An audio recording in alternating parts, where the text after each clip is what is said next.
ஸ்பாட்டில் பிடிக்காது நடந்ததுன்னா கேமராமேன்ட்ட சொல்லவே மாட்டார். ஓஹோ!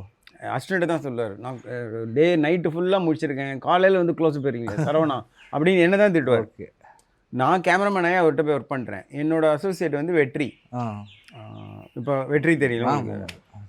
அப்போ என்ன நம்ம அசிஸ்டண்ட்டாக இருக்கும்போது என்ன பழக்கம் இருக்குது, என்ன திட்டலாம் அவர் உரிமை இருக்குது. ஆனால் சொல்லவே மாட்டார். வெற்றியை தான் சொல்லுவார். இந்த இன்ஸ்டியூட் பசங்களே இப்படி தான் இவ்வளோ நேரம் கயிறு கட்டி தொங்க விடுறது. ஒரு இது நடந்தது, ஒரு சேஸ். ஓகே. அந்த கண்டெய்னரில் ஒரு சேஸ் இருக்கும் வல்லரசில். ஆமாம். அதில் வந்து கிட்டத்தட்ட 3 hours தலைகீழாக தொங்க விட்டோம் அவர். ஐயோ! அப்புறம் என்னன்னா அவர் அது இப்போ திருப்பி அவர் நிற்கணும்னா கயிறை பிடிச்சிட்டு கொஞ்சம் இப்படி நிற்க முடியும், அவ்வளோதான். 1 more போகணுன்னா திருப்பி 2 கிலோமீட்டர் போயிட்டு திருப்பி வரணும்.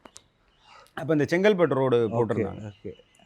அப்போது நான் ஒரு 1 more கேட்டதுக்கு வெற்றிகிட்ட சொல்லார், நானும் தலைகீழாக கட்டி தொங்க விட்டு நானும் தலைகீழாக இருந்து கேமரா பிடிச்சிருக்கேன், வெற்றியும் பக்கத்தில் இருக்காப்புல. வெற்றியை திட்டுறாரு, இன்ஸ்டியூட் பசங்களே இப்படி தான் 1 moreனா 2 மணி நேரம்ல யார் இப்படி தலைகீழாக தொங்குறது அப்படின்றப்பல நான் வேற நானும் தலைகீழாக தானே தொங்கிட்டு இருக்கிறேன் அப்படின்னு.